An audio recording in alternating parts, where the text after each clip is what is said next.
on, guys? Welcome back. Today we are going to be talking about should you modify your car, and we're going to go through a bunch of different little topics within that to kind of come up with an answer on should you modify your car, to what extent, or just anything in between. So first of all, one thing that we were just talking about off camera was, do you want to keep your car stock, meaning that you love your car so much how it is from factory that you don't want to touch it? Say, you know, I know a lot of people, like if you buy a Corvette off the lot and you're like, I like how it is, that's fine. I feel like that's a lot of people's standpoints with Corvettes. So they just keep it how it is, maybe an exhaust. So like, or even what's the one Mustang that already comes like super loud, like the GT350R? Like some people are like, it's fine how it is, like it's fast, it's got the power. That was honestly, like, that's probably one of the, I think, to date, like, best, like, stock cars almost, because it's like, it's already kind of loud. It's got a good, like, growl to it. For the average, like, consumer, you don't need to modify it. But for us. Also, another topic, should you modify your car, is if you're in college like we are, we have a limited amount of spending, pretty much. Yeah, spending that goes into the car that we own, just because if you're paying for school yourself, you're gonna have more of a smaller budget instead of somebody who's out of college, they have a good job, and you have some more money to dump into that. But yeah, I mean, that's something that we deal with every single day, is how much of a budget can I have this month to spend on cars, and then versus I have to spend on like actual bills, and that could include your car. Like if you have a car bill, then that's kind of you investing into your own car or paying it off or something like that. So I mean, I guess, do we just want to dive into like the whole topic of should you modify your car? Yeah. So like, from your point, do you think cars should be modified? Well, for yes or no?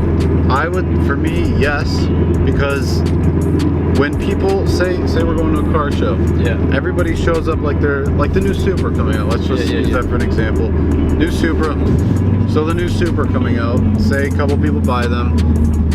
They buy them, everybody shows up to the car show. Let's say 3 people at that car show have bought the new Supra, and all of them look the exact same because they haven't touched them, and that's just, you know, that's just how it is. Eventually, I would hope at least that one of them, you know, changes up the wheels, changes up the exhaust. We want to see something different that's the same platform but done in a million different ways to make it yours. So I think also a good example is Supras. Like you see these, I would say, kind of everywhere, and if they're not done to your personality, it's just like, oh, there's just another one, and they blend in. Yeah, and it's good like to see one every once in a while that's like completely stock and like clean, especially older ones, because it is. I love seeing like bug eyes and blob eyes kind of like in that perfect like stock kind of look, because just because of how old they are, it's cool to see it, especially if it's like clean. It makes you feel like it's like back in that time period when that came off the lot. So I think it's like a nostalgic thing for those, at least in my sense. Yeah, but it's still, I still think like I'm 100% for modifying your car to make it what you want to and not care what anybody else is saying. But I think at the same time it is nice to take other people's advice, and because I mean, if you have somebody who's done this for years and they have experience, then listen to what they're saying. But as far as like the people that are like hating on the car because of like the way it looks or something of that aspect, then it's like, like there's no point of wasting time just trying to, you know, listen to their negative opinion. So, and I think a good example, I think one thing that me and you have recently gotten into is more studying of the Japanese car culture. And I like applaud them so much for, because like they have such a different type of car scene, one that resembles back in the early Fast and Furious days, and I think that's something that all of us can relate to, is like we grew up watching that. It's almost like none of them care about being judged or like having other people say things about their car and that affects them in a negative way. So I think that's one thing that we've seen recently that like I'm super into now. Like I love it. One little cool thing that I saw the other day, kind of going off topic for a second, is I saw a post on Instagram by Toyota actually saying like, hey, like the wait is over. Whether you saw the Supra when it came out in like, I think they said like 78 or something, and like, or where if you saw like the Mark IV from watching Fast and Furious, like now the 5th gen's here. They like, said that, like yeah, Fast and they literally Furious? quoted. They're like, or unless you like gained like, what's it like, kind of just notice of the Supra through the Fast and the Furious. Yeah. So I thought that was cool. Like they know that those movies kind of launched that car into like another realm of like, I don't even know the word I'm looking for, but you know what I mean. But right? like the stature of it, like Yeah, it's like it so made it more good. well known, more like wanted. But I guess so. Let's go back to what was, I guess, the real topic here. So I think cars should be modified, but kind of touching on what we were talking about earlier, it depends what your car is. So it varies from person to person whether, like, what car you're currently driving, whether you should modify it or not. So if it's just a normal daily driver, you're going around in your Honda Passport, you're not modifying that. Like, I think there's only a couple cars that are like SUVs or like dailies, like, or just like purpose-built dailies that you should modify.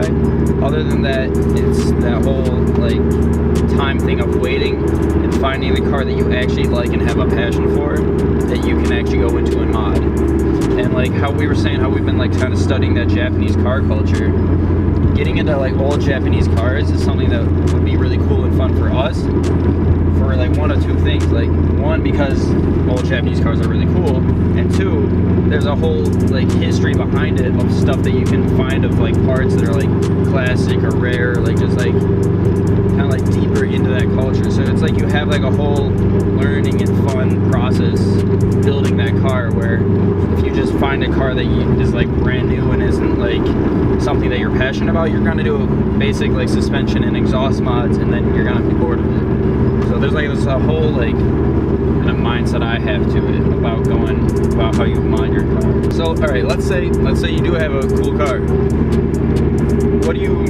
I feel we've talked about this before, but what is the first couple mods that you should do to get into that feeling of modding your car? Gets you started, isn't too expensive, kind of gets you started, and then like what path do we go down from there? Because like, I guess at this point in the topic, we're just saying you're going to mod your car. Like, let's talk about how you can mod it. I think for real, the first thing I would do if I had a car right off the lot, nothing's touched. Do we want to make this car? Let's just go off the new Supra. Okay. Say, brand new car, new Supra. You got the new Supra. All right, so if I got the new Supra, I think the first thing I would do is just new wheels. I feel like that's easy. They're not, I mean, they can be one of the most expensive parts of the car. That's depending on your price range, but I think it changes the look, it changes the stance, it changes how the car can handle if you get wider or different size wheels. It will change I think the biggest thing, the love of the car that you have.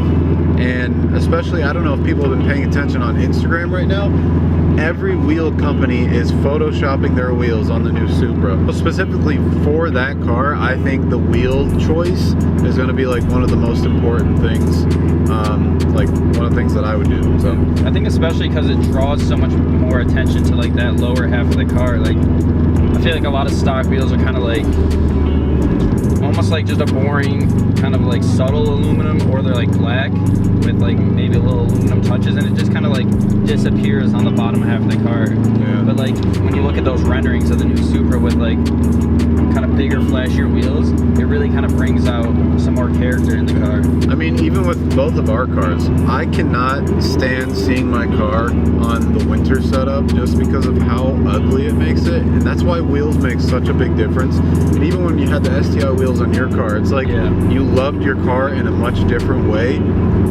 than like the stock wheels. So I think for both of us, like, wheels is like one of the main things that just sets it aside from, I mean, it's a big portion of your car. Agree. So it just kind of starts you off. I think that's probably a good starting point. It gets you more into the whole like changing the looks of your car and like making it something more unique on the road. And you start with the wheels because that's a big changing point of your car. Second, I would say, is like start going with suspension. You start dialing in, and this is where you start getting into more like performance of the vehicle.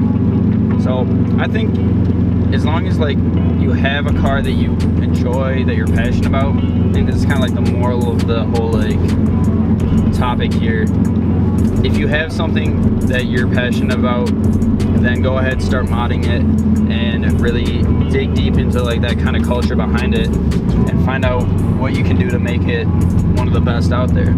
Alright, thank you guys for watching this video. I want to hear your guys' opinions on should you modify your car, or if not, then why. So thank you guys for watching this video. Please like and subscribe to the channel. We'll see you in the next video. Peace out. Stay wicked.